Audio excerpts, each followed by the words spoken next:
nações com seu poder, jovens e velhos adorando. Os céus então se abriram para Jesus Cristo, o Rei que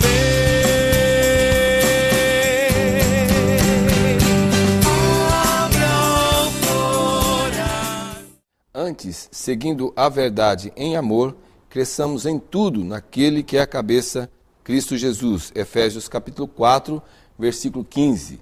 Esta é mais uma edição do programa O Caminho da Vida, um programa totalmente voltado a cultivar mensagens a respeito da Palavra de Deus. E quem vai nos trazer a mensagem neste momento é o pastor Alessandro, falando sobre os efeitos práticos do cultivo das virtudes cristãs. Convide alguém, através do telefone ou através da internet, entre em contato agora, mande sintonizar este canal para que essa pessoa também seja abençoada pela mensagem, pelo debate que nós fazemos logo após o pastor nos falar. Você pode entrar em contato conosco através do e-mail caminhodavida.ipb@hotmail.com. Escreva para nós, mandando sugestões, mandando até mesmo sugestões para temas que nós podemos abordar aqui nos próximos programas.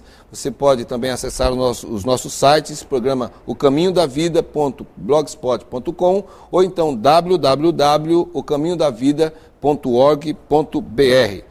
Nós temos a nossa comunidade, tanto no Orkut quanto no Facebook, programa O Caminho da Vida. Esperamos a sua visita, esperamos que você conheça um pouco mais a respeito do nosso programa. Através desses contatos você pode acessar programas gravados e ter assim então a oportunidade de rever algumas matérias, algumas mensagens que nós já abordamos aqui. Agradecemos a todos que têm orado pelo programa, agradecemos a todos que têm divulgado o programa, vocês são a nossa força para continuar com as bênçãos de Deus, prosseguindo com esse projeto de levar a palavra de Deus através da televisão. E também os nossos colaboradores, os nossos patrocinadores. Deus abençoe a todos. Aguarde um instantinho e logo depois do intervalo comercial, o pastor vai nos abençoar com esta mensagem.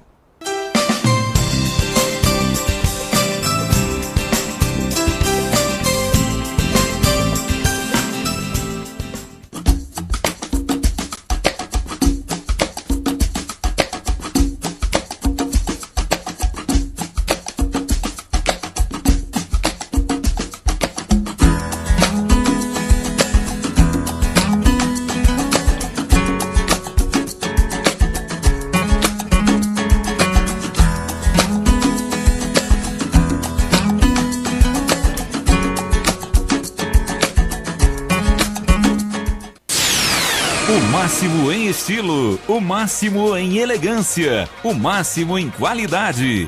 Vidromax. Na Vidromax você encontra o máximo em vidro, o máximo atendimento na linha comercial e residencial. Tudo personalizado e sob medida. Pensou em vidro? Escolha o máximo. Vidromax. Avenida Nildo Ribeiro da Rocha, 928, em frente ao Hospital Municipal. Fone 3029-5006, Maringá.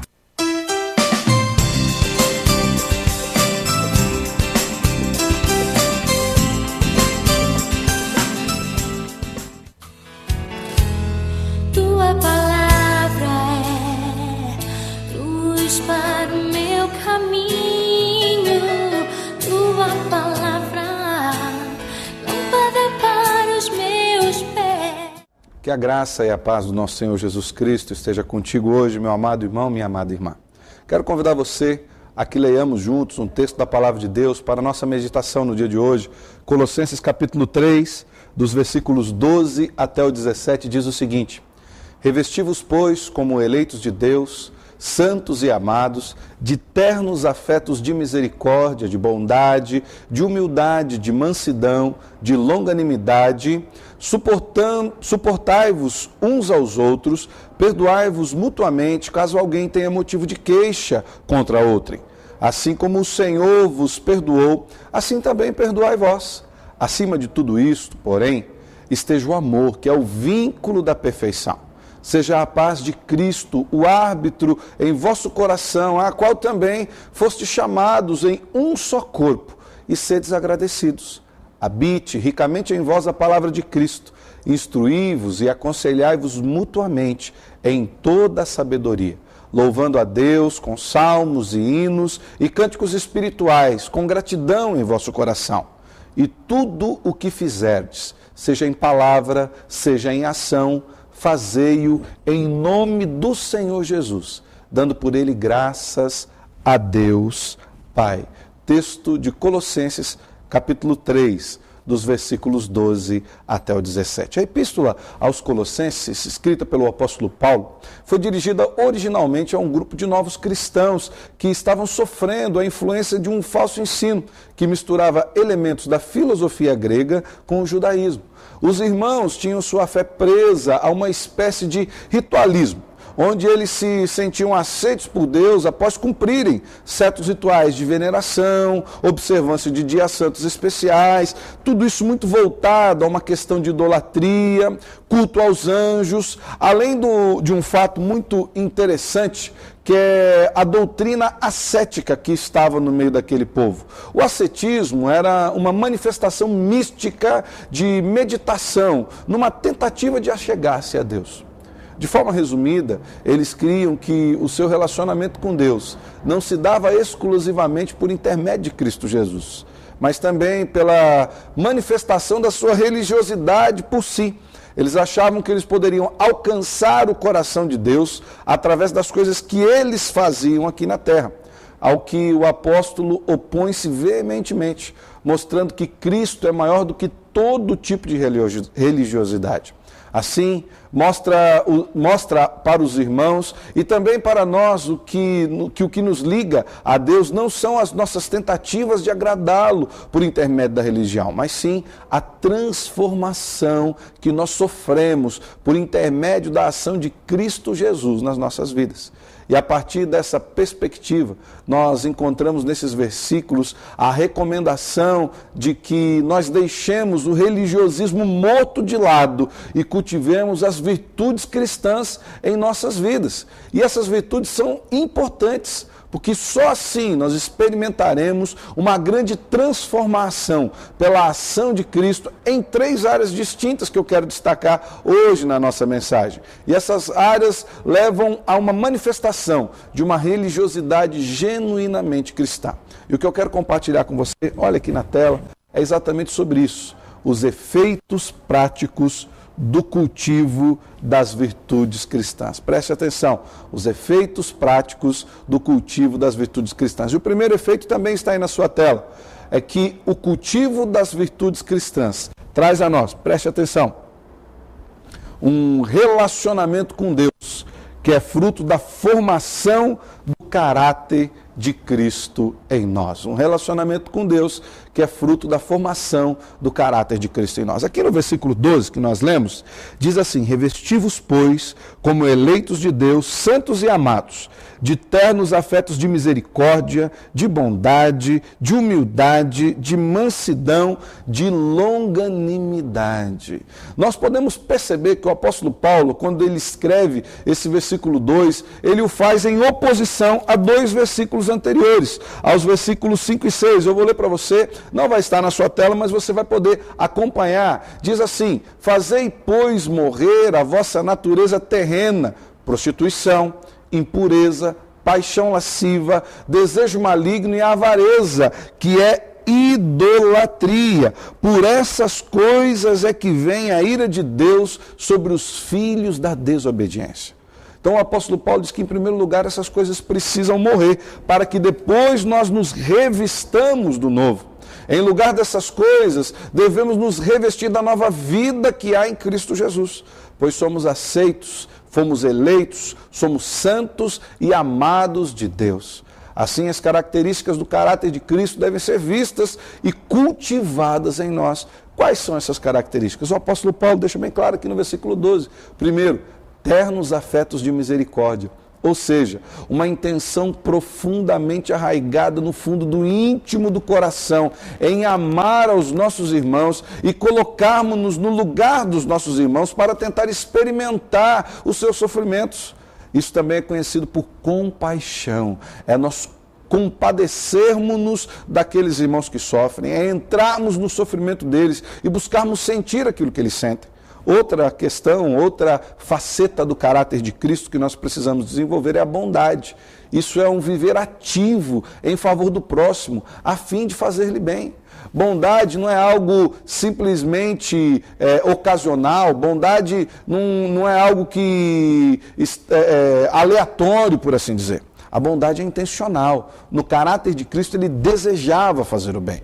O terceiro aspecto do caráter de Cristo que nós precisamos ter formado em nós é a humildade, é o reconhecimento de que nós somos imperfeitos, de que nós somos pecadores e que todo o bem que possa habitar em nós não vem de nós mesmos, mas vem da ação de Cristo em nossas vidas.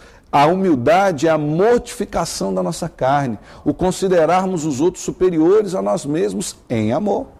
O próprio Jesus humilhou-se na cruz. Nós podemos observar isso bem claro no texto de Filipenses, que ele fala que nós precisamos ter o mesmo sentimento que esteve em Cristo Jesus. Que ele, sendo Deus, não usurpou de ser igual a Deus, mas antes se humilhou. Outro exemplo bíblico que nós vemos é a pessoa de João Batista. A Bíblia nos diz, e o próprio Jesus declara com seus lábios, que daquelas pessoas nascidas de mulher, João Batista era o maior deles. E ele mesmo, o próprio João Batista, na sua pregação, dizia: o que importa é que Cristo cresça e que eu diminua. Reconhecimento de que somos pequenos. Quarta questão característica do caráter de Cristo é a mansidão. Agir com gentileza, com cortesia, com consideração para com os outros, com disposição em abrir mão de direitos em favor de outras pessoas. Outra característica, longanimidade. Conservar o bom ânimo por muito tempo. Ser tardio em irar-se, suportar a conduta errada dos irmãos sem fúria, sem desejo de vingança, com espírito perdoador. Difíceis características, fala a verdade, mas no nosso cultivo das virtudes cristãs, a primeira coisa que precisa acontecer é isso. No nosso relacionamento com Deus, nós desenvolvermos o caráter de Cristo. Todas essas características têm relação direta com o florescer do fruto do Espírito na nossa vida, conforme está descrito em Gálatas, capítulo 5, versos 22 e 23, mas essa é uma outra mensagem. Então nós vimos aqui que, em primeiro lugar, num relacionamento com Deus, nós precisamos ter a formação do caráter de Cristo em nós. Vai passar aí na sua tela. Lugar, no relacionamento com Deus, a formação do caráter de Cristo em nós. E, em segundo lugar, no relacionamento com os nossos irmãos, nós precisamos ter uma atitude pautada na ação de Cristo. Você percebeu? Em primeiro lugar, o nosso relacionamento com Deus. Agimos para com Deus conforme Cristo agiu. Em segundo lugar, relacionamento com os nossos irmãos. As nossas atitudes com os nossos irmãos precisam estar pautadas na atitude de Cristo. Presta atenção comigo. Versos 13 a 15, que diz o seguinte: suportai-vos uns aos outros, perdoai-vos mutuamente, caso alguém tenha motivo de queixa contra outro. Assim como o Senhor vos perdoou, assim também perdoai vós.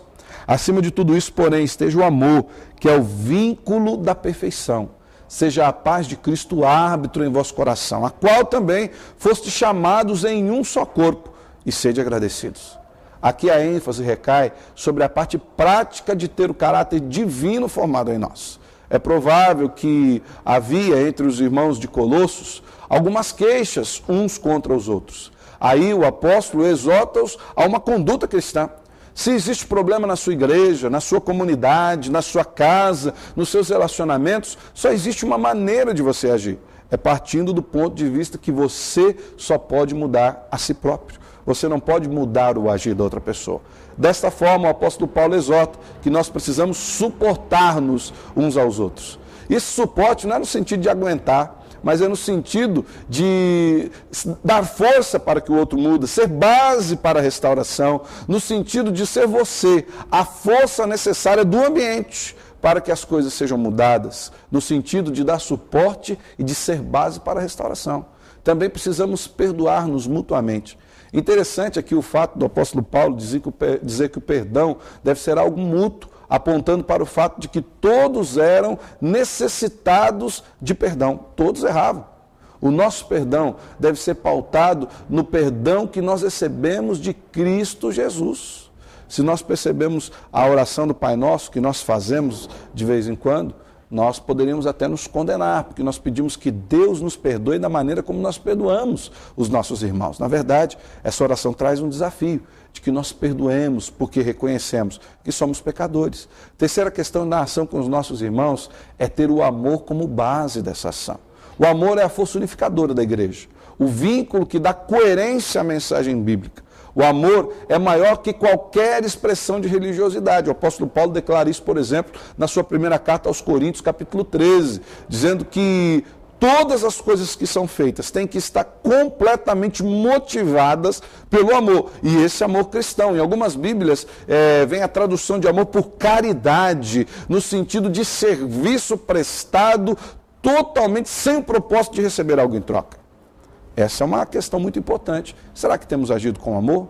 Quarto lugar, promover a paz do seio da igreja. Aqui não tem um relacionamento com paz sentida na individualidade, mas promovida na coletividade, pela ação individual. Muitas vezes nós damos umas palavras duras ou temos algum tipo de posicionamento na igreja e quando somos questionados falamos, não, mas nós estamos em paz. E a Bíblia diz que a paz de Deus deve ser o árbitro. A interpretação está errada do texto, meu irmão. As nossas atitudes precisam promover a paz. Se as nossas palavras afastaram do contexto de paz, não é isso que a Bíblia diz. Quando a Bíblia diz que seja a paz de Cristo, a paz que Cristo promove, a paz promovida no meio do corpo de Cristo. O arbitrar aqui significa o que deve ser promovido, porque nós fomos chamados à paz. Quinto lugar, no relacionamento com os nossos irmãos, incentivar a gratidão e o louvor. Essa gratidão se dirige unicamente ao Senhor, em reconhecimento daquilo que Ele tem feito em nós por intermédio de Cristo. Uma vez que temos o caráter de Cristo formado em nosso interior, nós agimos de acordo como Cristo agiria. Então nós já vimos ali, no relacionamento com Deus, nós precisamos desenvolver o caráter de Cristo. Nos relacionamentos com os nossos irmãos, nós precisamos desenvolver as atitudes de Cristo. E também tem aqui, observe aí, no relacionamento para com o mundo, nós precisamos desenvolver o testemunho cristão no meio da igreja. Você é uma testemunha de Cristo. O apóstolo Paulo nos diz, nos versos 16 e 17 do texto que nós lemos, o seguinte: habite ricamente em vós a palavra de Cristo, instruí-vos e aconselhai-vos mutuamente em toda sabedoria, louvando a Deus com salmos e hinos e cânticos espirituais, com gratidão em vosso coração. E tudo que fizerdes, seja em palavra, seja em ação, fazei-o em nome do Senhor Jesus, dando por ele graças a Deus Pai. O testemunho cristão não consiste só em falar acerca de Cristo, mas também e principalmente em viver a Cristo diariamente, em interiorizar e transbordar Cristo através da nossa vida. O apóstolo Paulo exemplifica como deve ser esse viver no seio da igreja.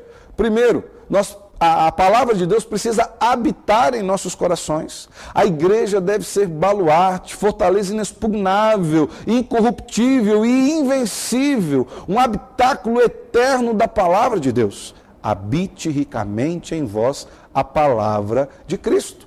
Outra questão que o apóstolo Paulo fala acerca do testemunho é que a igreja precisa ser um lugar de instrução. Instruí-vos e aconselhai-vos mutuamente em toda a sabedoria. A igreja deve ser uma casa de ensino aos crentes para que esses ajam no mundo. Essa instrução deve ser única e exclusivamente pautada na sabedoria bíblica e não no curso deste mundo. Nós não podemos permitir que a igreja se guie por padrões mundanos. É por isso que a palavra de Deus fala, um ao outro precisa instruir-se e aconselhar-se. Também o texto diz, louvando a Deus com salmos, hinos e cânticos espirituais, com gratidão em vosso coração. A igreja deve ser uma casa de gratidão e não um balcão de eternas petições, uma casa de negócios. Nós precisamos, inclusive, avaliar as nossas orações. Será que nas nossas orações temos agradecido a Deus pelas coisas que Ele nos tem dado, pelas bênçãos já recebidas? Ou será que as nossas orações são extensas listas de pedido? Por fim, o apóstolo Paulo exorta-nos a agirmos motivados pela manifestação da graça do Senhor em nós, apontando sempre para Cristo em nosso agir. Meu amado irmão, minha amada irmã, você que está nos assistindo, caro telespectador, nós vimos essa verdade. A nossa religião precisa ser verdadeira. Preste atenção comigo. Observe aqui. Quais são os efeitos práticos, então, do cultivo das virtudes cristãs? Em primeiro lugar, primeiro efeito prático, nosso relacionamento com Deus, a formação do caráter de Cristo em nós. Segundo efeito prático, no nosso viver de comunhão diária com os nossos irmãos, as atitudes pautadas em Jesus. E o terceiro efeito prático, a questão do testemunho cristão, nós testemunharmos no mundo a ação de Cristo na vida da igreja. O que eu espero é que, em nome de Jesus, você possa desenvolver na sua vida cada um desses aspectos práticos das virtudes cristãs e que você viva única e exclusivamente para a glória de Deus. Que Deus o abençoe. Daqui a pouco voltamos com o programa Caminho da Vida.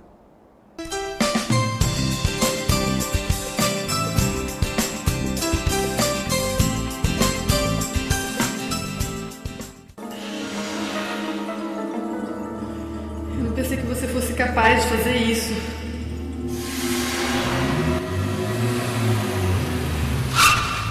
Onde você tá com a cabeça, cara? Falei você vai ser entrada aqui pra... Olha, dia, infelizmente o seu projeto não foi aprovado. Paz. Há quanto tempo você não sabe o que é isso? Disque Paz, uma palavra amiga para todas as horas da vida. Gráfica Maranata, especializada em convites para casamentos, formaturas, aniversários e bodas. Utilizamos papéis nacionais e importados de alta tecnologia, relevo americano, hot stamp, monograma em relevo seco e muito mais. Criatividade e fino acabamento nos convites, utilizando pingentes, pétalas, fitas e laços. Não faça convite sem antes consultar a Maranata. Impressão em offset e impressos em geral. Gráfica Maranata, qualidade e requinte para uma data inesquecível. Possibilidades. Sofisticação. Elegância. Qualidade. Requinte. Quem cria com persianas requinte, cria um novo, o inusitado, o desejado. Persianas Requinte, abrindo possibilidades para sua imaginação. 40 roteirinhos para encontros com crianças e pré-adolescentes, quebra-gelos, dinâmicas, tempo de comunhão, tempo de oração, tempo de compartilhar a palavra de Deus, atividades recreativas e uma coluna intitulada Fala Sério, para ajudar crianças e pré-adolescentes a refletirem sobre seus assuntos. 40 roteirinhos para encontros com crianças e pré-adolescentes. Livraria Evangélica de Maringá, Santos Dumont 2692.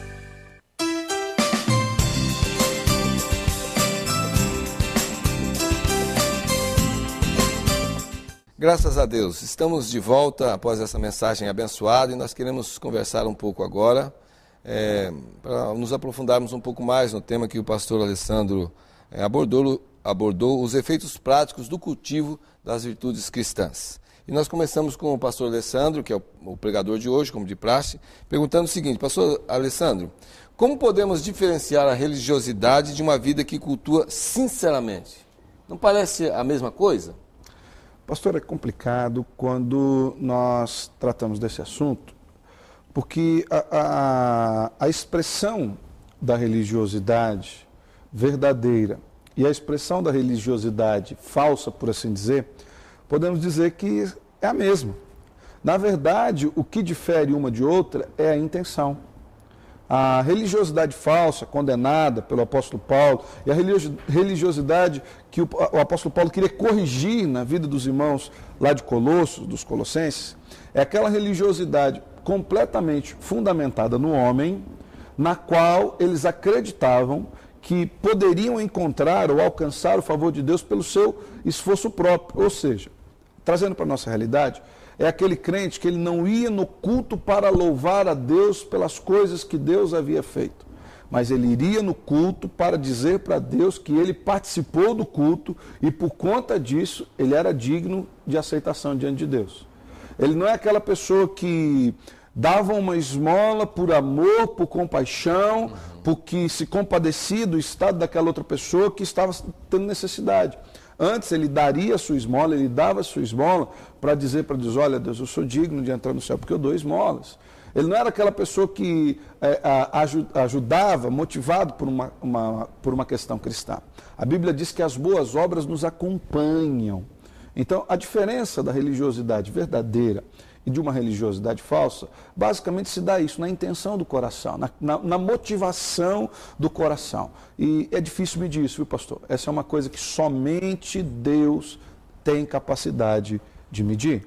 É interessante a ideia também de que esse ensinamento, ele é muito bem expresso, ele aparece nitidamente em Lucas, no capítulo 18, nos versículos de 9 até 14, onde aparece a parábola do fariseu e do publicano. Preguei nesse texto esses dias, pastor. E o próprio Jesus fala exatamente isso, de que o fariseu é um que orava de si para si mesmo.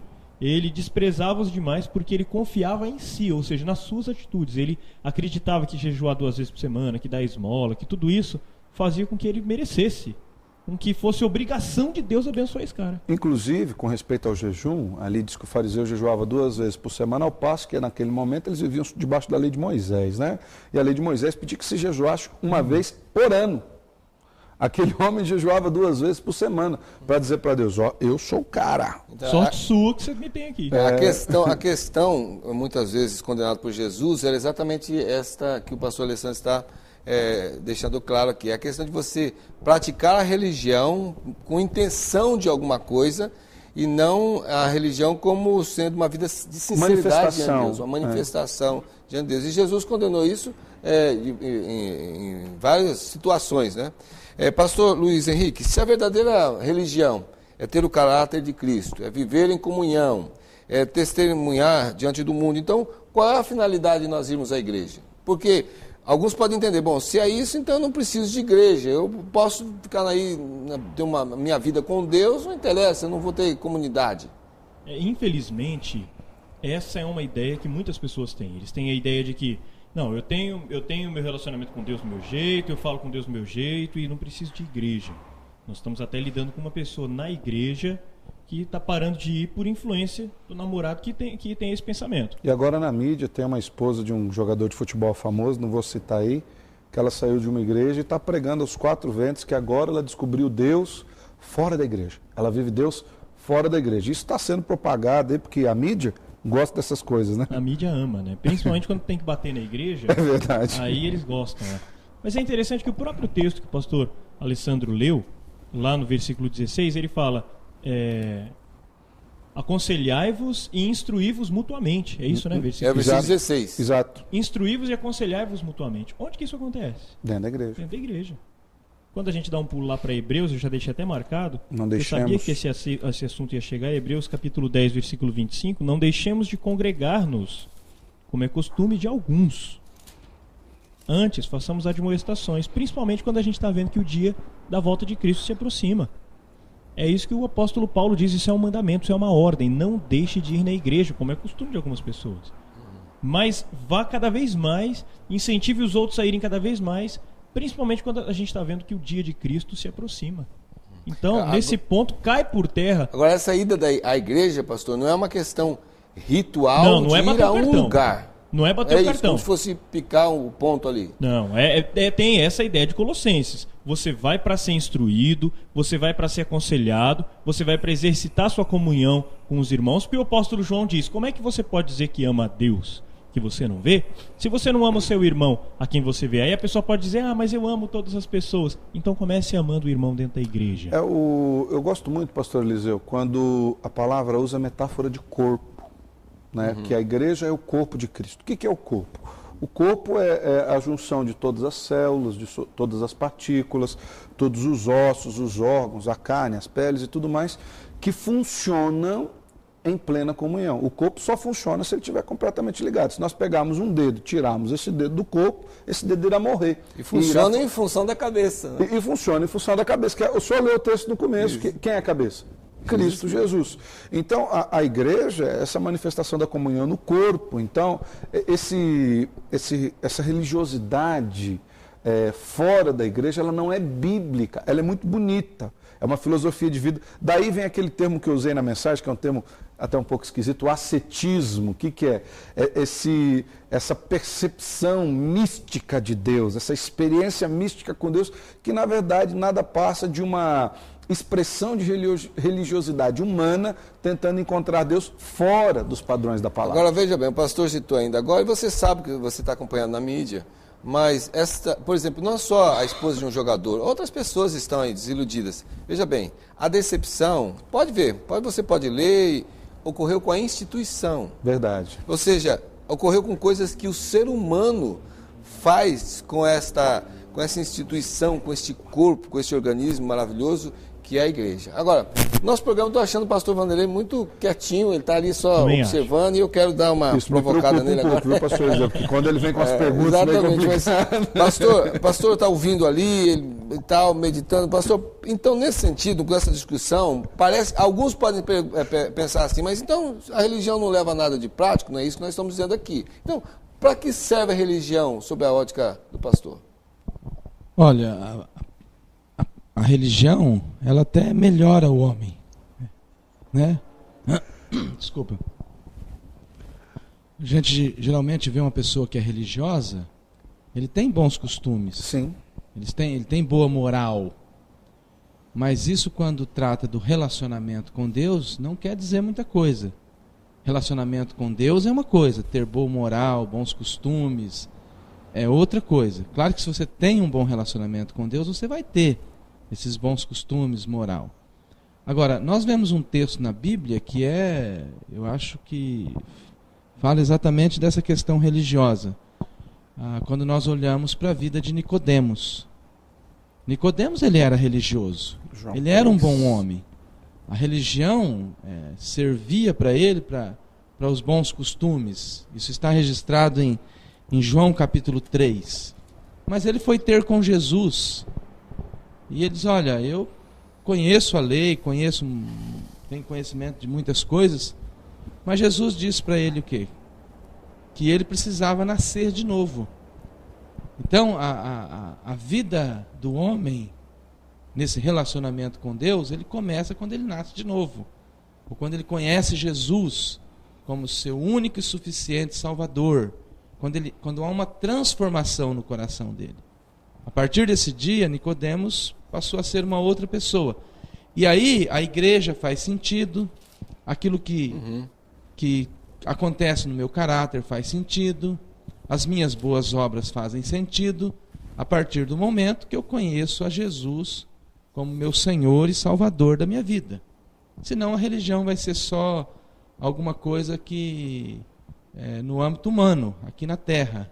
Mas para o meu relacionamento com Deus não tem validade nenhuma. Então, nesse sentido, pelo que parece a mensagem do pastor Alessandro no início, ele disse o seguinte: o que nos liga a Deus não são as nossas tentativas de agradá-lo por intermédio da religião. Foi isso, né, pastor? Sim. Mas sim a transformação que sofremos por intermédio da ação de Cristo em nossas vidas. Pastor, rapidamente, mas como entender melhor isso? Parece aqui que Deus não está muito interessado naquilo que nós vamos fazer, se é na tentativa de mostrar alguma coisa para ele. Pastor, parece contraditório, mas é importante que tenhamos boas ações, que tenhamos um bom caráter. Pastor Vanderlei bem disse agora, né? Nós vemos também na parábola do jovem rico, na parábola não, encontro de Jesus com o jovem rico, e aquele jovem falou, sou dizimista, faço isso, faço aquilo, faço aquele outro, estou tudo bom, estou 100%, conheço a lei, os profetas. Ele falou, então uma coisa falta, vai e vende tudo.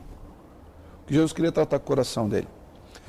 O que nós fazemos não é que Deus não se importe com a nossa atitude. Presta atenção. Deus se importa com você. Deus quer que você tenha um bom caráter.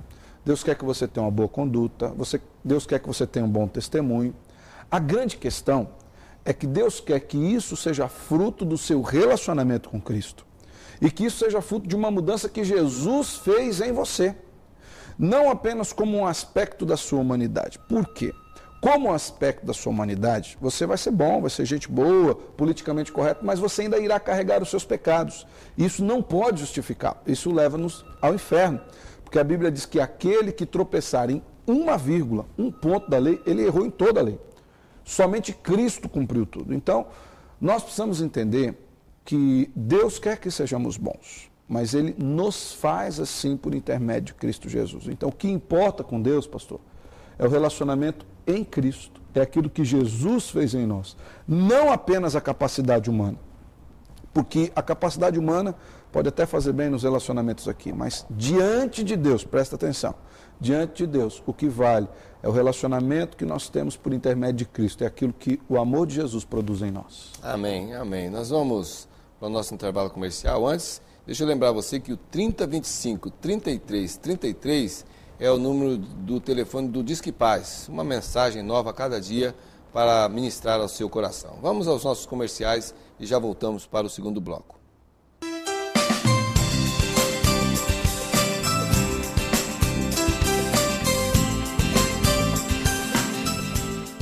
Hidral Veículos, há 11 anos em Maringá, trabalhando com muito profissionalismo em direções hidráulicas, ar-condicionado, autoelétrica. Faça-nos uma visita na Avenida Colombo, 8062, próximo ao Estância Gaúcha. A mais completa da cidade, Livraria Evangélica de Maringá. Bem mais conforto, variedade, Livraria Evangélica de Maringá. CDs, DVDs, filmes e livros diversos, no melhor lugar, o melhor pra você. Presentes que tocam coração. Livraria Evangélica de Maringá, Santos Dumont 2692. Pão quentinho e o salgadinho da hora. É uma delícia. É só na esquina do pão, Avenida Pedro Taques 2445, no Jardim Alvorada. Fone 3029-1918, em Maringá.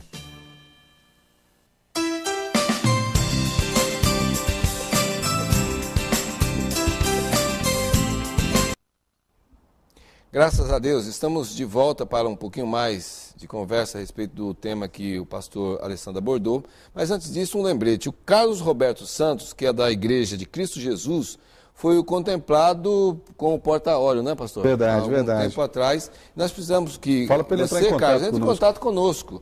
Você tem aí os endereços do programa. Entre em contato conosco, porque nós precisamos dos seus dados para colocar aí no porta-óleo que você ganhou. Pastor Luiz Henrique vai para o momento cultural fazer uma divulgação da nossa parceira, que é a Livraria Evangélica de Maringá. Presta atenção. Eu queria falar sobre um livreto devocional, é o Gotas de Sabedoria para a Alma. Vem numa embalagem muito bonitinha, parece um presentinho. Faz essa gentileza que eu estou com o microfone na mão. É um livreto do Hernandes Dias Lopes. Embalagem para presente, bonita. Embalagem para presente. Um dos maiores pastores da Igreja Evangélica, um dos maiores pregadores da Igreja Evangélica da atualidade.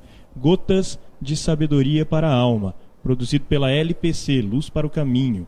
E escrito, redigido pelo pastor Hernandes Dias Lopes. Então, se você tem interesse em um livreto devocional, em um devocionário, em um livro que você possa ler uma página por dia, uma lição por dia, vá até a Livraria Evangélica de Maringá, dá uma olhada no preço que está.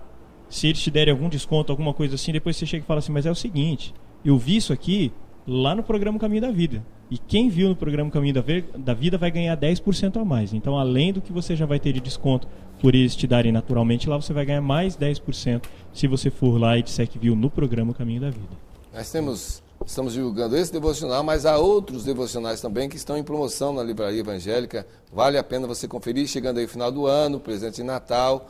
É um belo presente. E é barato, aí, viu, pastor? Exatamente, um preço bem acessível. E a palavra de Deus sendo meditada nas casas, gente, isso é tudo que nós queremos para o ano de 2012. Vamos voltar aqui à nossa conversa, pastor Alessandro.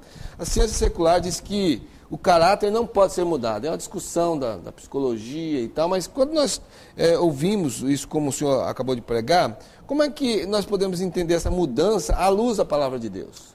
Olha, primeiro, há um questionamento com respeito à própria ciência, a questão do caráter não pode ser mudado. É claro que existem algumas características que são forjadas, principalmente na criança, até ali 7 anos de idade. É uma das teorias, por exemplo, do pensador chamado Piaget. Mas com respeito à questão do caráter, uma vez que Cristo entra na vida da pessoa, ela muda por completo. A Bíblia é bem clara, aquele que roubava não rouba mais, agora ele trabalha e ajuda o outro. Aquele que era matador, o apóstolo Paulo, perseguidor da igreja, assassino de cristãos, virou o apóstolo dos gentios. Pedro, pescador, todo nervosinho, Jesus tratou com a vida de Pedro. Pedro, um homem totalmente inculto na cultura humana, abre a boca e prega em Pentecostes e 3.000 são curados, são salvos, são transformados. Por quê? o que mudou o caráter pela pessoa de Cristo. É por isso, como o pastor Vanderlei usou o texto de Nicodemos, é por isso que Jesus disse para Nicodemos, Nicodemos não é religiosidade, que você precisa nascer de novo. E lá em 2 Coríntios, capítulo 5, 17, diz que é assim, se alguém está em Cristo, é uma nova criatura. As coisas velhas já passaram e tudo se faz novo. Então, esse caráter novo de Cristo, pastor Eliseu, é uma nova vida. Não é uma mudança só de caráter, é mudança geral, mudança de perspectiva. Essa mudança no sentido mais de transformação, né, pastor? Exato. Isso Boa, é um pastor, processo. Obrigado. É uma transformação. Eu até falei sábado na igreja, que a pessoa no ato da salvação, no ato que ela encontrou-se com Cristo Jesus, ela está pronta para ir para o céu. Como foi o caso do ladrão da cruz. Mas nós não sabemos quanto tempo Jesus nos dará aqui. Vamos supor que ele nos dê mais 10 ou 20 anos depois desse ato. Durante todo esse processo, nós somos transformados dia a dia, de glória em glória, na imagem de Cristo Jesus. Através do crescimento espiritual, o senhor falou agora do devocionário, da importância da leitura bíblica em casa, com a família. Através da leitura bíblica, da meditação da palavra, da oração, e o caráter vai sendo transformado para a honra e glória do Senhor Jesus. Então, nessa linguagem de processo, pastor Vanderlei, como é que nós podemos conciliar esse desenvolvimento da vida cristã genuína, essa vontade de ter uma vida cristã genuína nesse mundo que nós estamos vivendo agora? Eu acredito que primeiro a gente precisa ter convicção daquilo que a gente crê. Porque o mundo tem muitas propostas, né? E parece que tudo é relativo hoje. Pecado já não é tão pecado assim. Eu preciso ter convicção daquilo que eu creio e estar disposto a renunciar, né, por uma causa. Por Jesus eu estar disposto a renunciar. Eu tendo isso, eu posso viver a palavra de Deus, né? A Bíblia diz que o mundo passa, as suas concupiscências, mas a palavra de Deus permanece eternamente. E quando a gente lê Romanos 12, capítulo 1, Paulo faz um apelo, ele diz: rogo-vos, pois, irmãos, pela compaixão de Deus, que apresentei os vossos corpos como sacrifício vivo, santo e agradável a Deus, que é o vosso culto racional, e não vos conformeis com este mundo, com este século, com as coisas que estão acontecendo. Então o segredo é eu ter convicção do que eu creio e não me conformar com aquilo que está acontecendo no mundo, andar na contramão do mundo. Todo mundo está dizendo que é normal, eu tenho que dizer que não é normal, porque Jesus diz que não é normal. E aí eu vivo ao contrário daquilo que o mundo prega, daquilo que o mundo diz, né? Porque a partir do momento que você diz que já não é normal, quer dizer, todo mundo está dizendo que é normal, mas a partir do momento que você diz que não é mais normal para você, é porque alguma coisa mudou. E isso aí é a dificuldade de alguns aceitarem. Estou ouvindo isso aí na mídia o tempo todo, que se é assim não muda, se nasceu assim não muda e tal. E nós estamos falando aqui de um processo de mudança. Não é nem mudança, eu gostei mais da palavra que o senhor usou no começo, é transformação. Mudança eu não fazia, agora faço. Transformação eu não era e agora sou. Né? É essa ideia de normal. Eu gosto de dizer que, apesar de o mundo dizer que é normal, nós precisamos entender que certas coisas não são normais. O pastor Vanderlei colocou muito bem aqui que tem muita coisa que o mundo faz que a gente não pode fazer. E não é não poder porque nós somos crentes simplesmente está imposto, e não. É o fato de que não nos faz bem, não é saudável, não é correto, a Bíblia é contra. Apesar de ser comum, não normal. Apesar de ser comum, por exemplo, chegar bêbado em casa todo fim de semana porque saiu na noitada com os amigos na sexta-feira. Isso é comum. Mas se fosse normal, o álcool não dava cirrose. Não é normal o ser humano ingerir álcool em uma quantidade elevada. Se fosse normal, não fazia mal. Mas é comum. Então, esse papo de que é normal, isso não cola. Se chegarem para você e falarem assim, não, vamos fazer, todo mundo faz porque isso é normal. Não, conversa. Nesse normal, sentido, não. a Bíblia é uma contracultura. Nós precisamos compreender que nós somos uma contracultura. E é por isso que ali eu usei na mensagem que é o desenvolvimento e os efeitos práticos da virtude cristã vivida diariamente, da aplicação dessa virtude. A gente vai nadar contra a maré.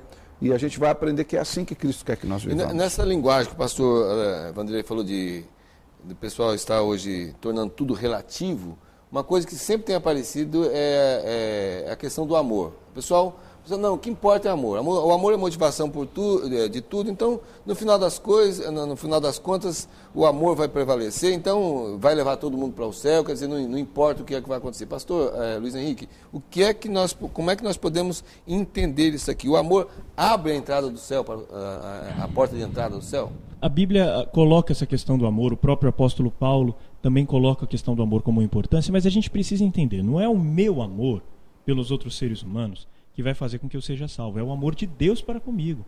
Então o amor abre a porta do céu? Sim, mas qual amor? O amor de Deus para comigo. E uma vez que eu sou alcançado por esse amor, aí sim, ou seja, isso ocorre depois da salvação e não antes, aí sim eu desenvolvo esse amor pelos demais seres humanos. Eu desenvolvo esse amor pela criação, desenvolvo esse amor por mim mesmo, pelo meu próprio corpo físico e tudo mais. Mas o amor meu para com os outros não abre a porta do céu, não. Mas o pessoal confunde muito amor com paixão, com carnalidade. Tem isso também. Então o pessoal lá fora diz, sendo por amor, tudo é válido. Mas, na verdade, eles não estão falando desse amor que vem de Deus, que rega o nosso coração, que faz a gente se compadecer do outro. Eles estão falando de carnalidade, erótico, aquilo que eu sinto. Se eu sinto desejo, eu tenho que cumprir esse desejo. Então o que há no mundo hoje são desejos carnais que o pessoal confunde com amor. É importante nós lembrarmos que aqui, na nossa língua portuguesa, nós temos a palavra amor para manifestar vários tipos de sentimentos. Ao passo que na Bíblia, no Novo Testamento, por exemplo, são 5 palavras gregas específicas para lidar com amor, que é pragma, storge, filéu, eros e ágape. Né? O amor que a Bíblia diz que justifica, entre aspas, é o amor de Deus, que é o amor ágape. Quando você lê lá em 1 Coríntios capítulo 13, que o pessoal usa para amor, lá no verso final, agora, pois, permanecem a fé, a esperança e o amor. Estas 3, porém o maior destas é o amor. E quando o apóstolo Paulo exorta ali os irmãos, ainda que eu fale a língua dos homens e dos anjos, se não tiver amor, serei como bronze.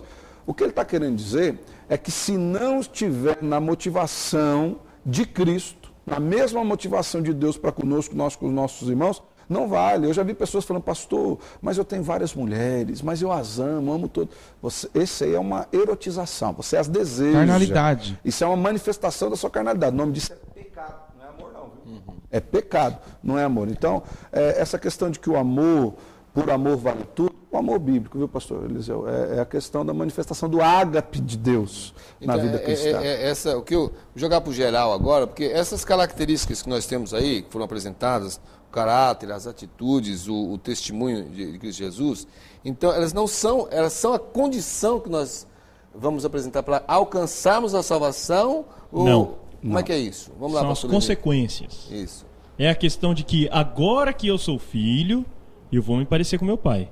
Eu não vou me parecer com meu pai para me tornar filho. Eu não vou me parecer com alguém para me tornar filho de alguém.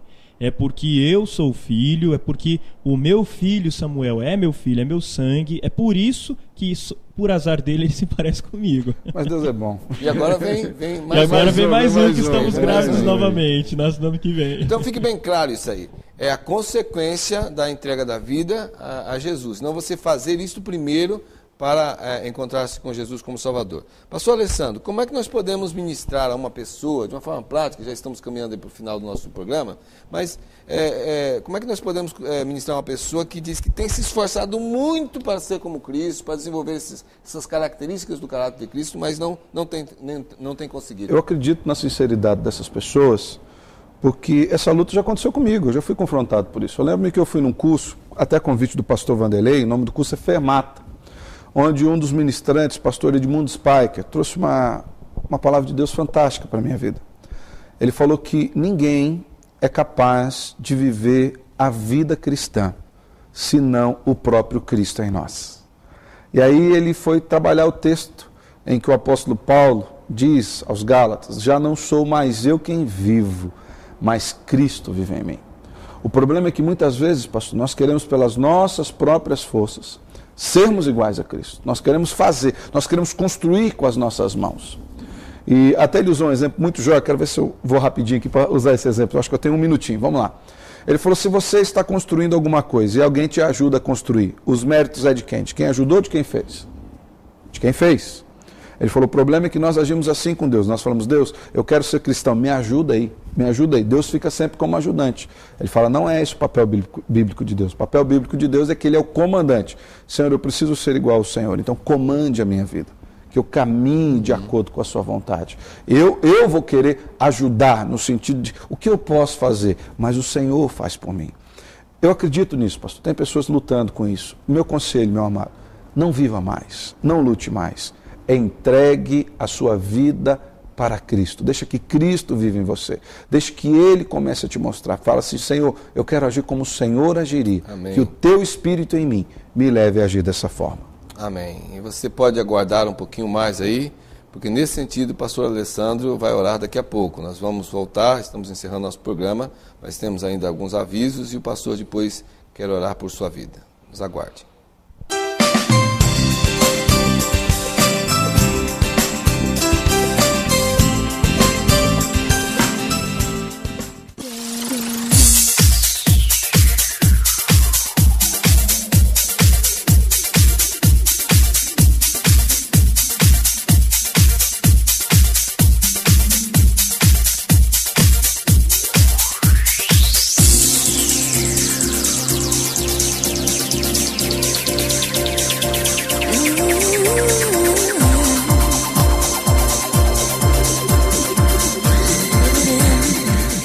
Depósito de telhas Barra Bonita Limitada.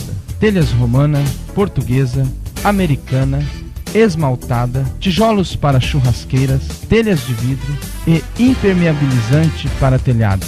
Avenida Brasil, 1515.